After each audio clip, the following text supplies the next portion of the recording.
Good morning mga B. Ngayon po ang ating dish ay sinigang na buto-buto at liempo. Okay? Kayo guys, paano kayo magluto ng sinigang? Ako kasi hindi ako yung nagluluto na ilalagay mo lang yung karne, yung sabaw, papakulo mo lang, hindi. Ako guys, ginigisa ko yung kamatis kasi gusto ko durog na durog yung kamatis. Yung kumukulay yung kamatis sa sabaw. Ewan ko ba, parang sarap na sarap kasi ako sa ganun guys na kumukulay yung kamatis sa sabaw. So nilagay ko na yung sibuyas, yan, inilagay ko na din yung ating buto-buto at liempo. Hinalo ko kasi konti lang yung nabili kong buto-buto guys. Kaya nilagyan ko na din siya ng liempo. Tapos inilagay ko na din yung ating gabi. Ako sinasabay ko siya sa paggisa ko kasi para habang pinapakulo ko yung karne natin, lumalambot din siya at durog na din yung gabi natin. Para kahit papaano lumapot yung sabaw.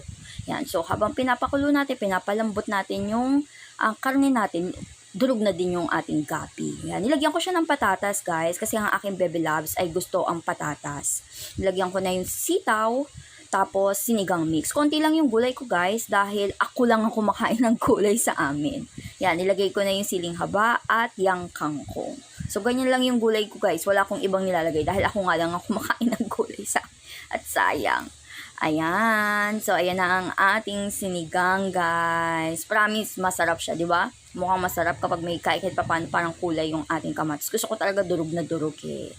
So, ayan guys, ako'y gutom na dahil dito sa nito ko. Isa to sa favorite dish ko talaga, yung sinigang guys. So, paano ba yan guys?